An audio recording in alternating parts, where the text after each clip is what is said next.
মানুষ মানুষের জন্য, জীবন জীবনের জন্য, মানবতা হোক সবার জন্য। প্রিয় সুধী, আসসালামু আলাইকুম রহমতুল্লাহ। সবাইকে শুভেচ্ছা এবং স্বাগতম জানিয়ে আরও একটি ভিডিও শুরু করতে যাচ্ছি। এই যে একটি ফ্রিজ দেখতে পেলেন, এখানে চলে এসেছি সিরাজগঞ্জ জেলার সলঙ্গা থানার উল্লাপাড়া উপজেলার চকনিহাল গ্রামে। মান্নানের বাড়ি থেকে আপনাদের মান্নান সাহেবের বাড়িটা দেখানোর জন্য চলে আসলাম। দেখতে পাচ্ছেন ডালে ডালে আম, আর এই গাছগুলো পোড়া, ঘরগুলো পোড়া, বাড়িটা পোড়া। আশেপাশের যা গাছ আছে সব কিন্তু পোড়া। দেখতে পাচ্ছেন এই গাছের কোনো পাতা কিন্তু একটু পাতাও তাজা নেই। এই যে গত কয়েকদিন আগে সন্ধ্যার সময় ভয়াবহ একটি দুর্ঘটনা ঘটে যায় মান্নান সাহেবের বাড়িতে। কিছু বুঝে ওঠার আগেই আগুনের লেলিহান শিখায় পুরো ছারখার হয়ে যায় পুরো বাড়ির সাতটি ঘর। বেঁচে থাকার সম্বল ছাড়া আর কিছু নেই তাদের প্রাণ। তারা যারা ছিল তারাই বেঁচে আছে, তা ব্যতীত ঘর থেকে কোনো কিছু বের করতে পারেনি। দেখতে পাচ্ছেন এগুলো একটু বই খাতা সব কিছু পুরো আঙ্গার হয়ে গেছে। ঘর বাড়ি কোনো কিছুই নেই। এই যে টিনগুলো পড়ে আছে, গাছে গাছে কাঁঠাল, আর আশেপাশের গাছগুলো সবই কিন্তু পুরো ছারখার হয়ে আছে। এগুলো কিন্তু পোড়া কয়লা নয়, এগুলো হচ্ছে ধান পুড়ে একদম দলা ধরে আছে। ধান আর চাউলগুলো পুড়ে প্রায় কয়লার মতো হয়ে আছে, পড়ে আছে। সব কিছু পুড়ে ছারখার হয়ে গেছে। না জানি কিসের জন্য এই আগুনগুলো লেগেছিল। ধারণা করা হচ্ছে বৈদ্যুতিক শর্ট সার্কিট থেকে এই আগুনের সূত্রপাত হতে পারে। পুরো একটি বাড়ি, উঠোনতে একটি সংসার, যৌথ পরিবার, টাকা পয়সা সোনা দানা যা কিছু ছিল বাড়িতে রাখা সব কিছু পুরো হয়ে গেছে আঙ্গার। প্রিয় সুধী, আপনাদেরকে বিশেষভাবে অনুরোধ করব, আপনারা যারা আছেন, এই দেখুন এখানে কিন্তু পোশাক আশাক ফেলে দেওয়া আছে। যা কিছু ছিল সবগুলো কাপড় চোপড় কিন্তু পুরো ছারখার হয়ে গেছে। এই যে বাক্স দেখতে পাচ্ছেন, এগুলো পুরো ছারখার। আলনা আছে, আলনাগুলো দেখতে পাচ্ছেন, আলনাতে লোহার আলনা, তাই লোহা ছাড়া আর কিছু নেই। লোহাও কিন্তু পুড়ে গেছে। তপ্ত আগুনে, দগ্ধ আগুনে পুরো ছারখার হয়ে গেছে পুরো বাড়িটা। আশেপাশের গাছপালা সহ সব কিছু পুরো ছাই হয়ে গেছে। আমি আপনাদের এখন দেখাবো এই বাড়ির যত কাপড় ছিল সব কিন্তু পোড়া। এই যে কাপড়গুলো এখান দিয়ে ফেলে রাখা হয়েছে, দেখুন বাড়িতে একটা বড় বাড়ি, সাতটি ঘর, 3-4টি পরিবারের 7টি ঘর। 3-4টি পরিবার হয়ে থাকলে কতগুলো মানুষ আছে? প্রায় 15 জনের মতো মানুষ। সব মানুষজনের যত কাপড় চোপড় ছিল সব পুরো ছারখার হয়ে গেছে। এই যে আশেপাশে যে গাছপালাগুলো ছিল দেখতে পাচ্ছেন, গাছপালাও কিন্তু পুরো একদম শেষ হয়ে গেছে। এসেছিলাম একটু দেখার জন্য।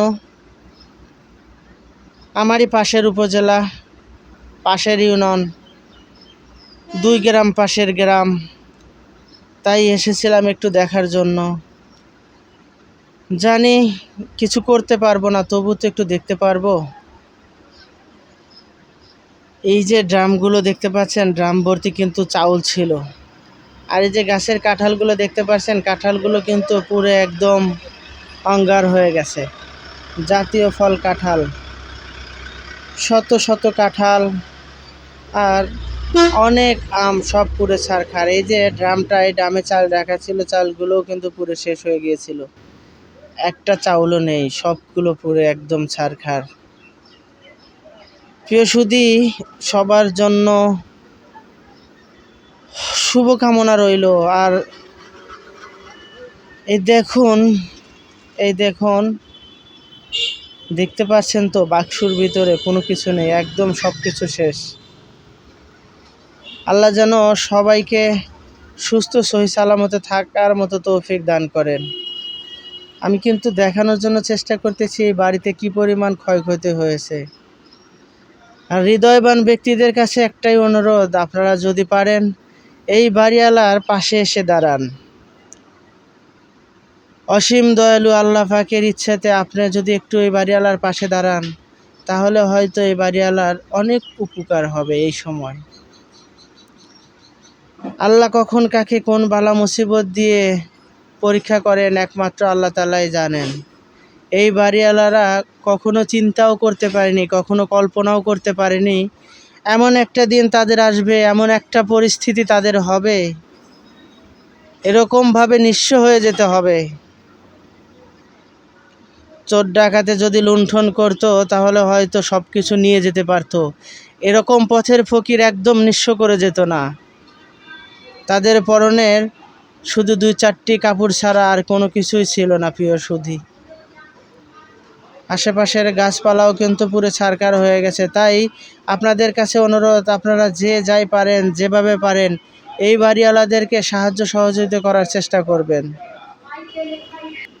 এই বাড়িওয়ালাদেরকে ঘুরে দাঁড়ানোর জন্য ব্যবস্থা করুন। এই যে এগুলো যা দেখতে পাচ্ছেন, এগুলো কিন্তু ধান পুড়ে ছিল, ধান পুড়ে একদম খড় হয়ে গিয়েছিল। তাই ধানগুলো এখানে, পোড়া ধানের খড়গুলো এখানে ফেলে দিছে। এই যে এগুলো কিন্তু চাউল পোড়া, চাউল পুড়ে খড় হয়ে গেছে, সেগুলো কিন্তু এখানে ফেলে রাখা হয়েছে। এরকম পরিস্থিতিতে আসলে সকলের জন্যই খুবই কষ্টসাধ্য ব্যাপার। যে বই পুস্তক সহ সব কিছুই পুড়ে গেছে, এখানে ঘর বাড়িতে কোনো কিছু নাই। এই যে এই পাশে শুধু এই একটা বেডেই কিছু কাপড় চোপড় আছে দেখতেছি।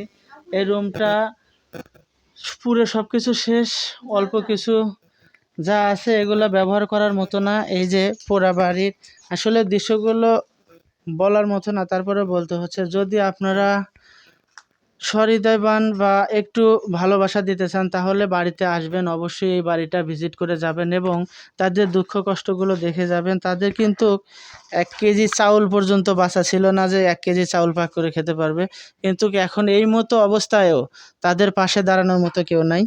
তাই দেশবাসী, আপনারা যারা আসেন, যারা দানবীর মানুষ আছেন, তারা যদি চান তাহলে অবশ্যই একটু আসতে পারেন এবং তাদের সাহায্য সহযোগিতার হাত বাড়াতে পারেন।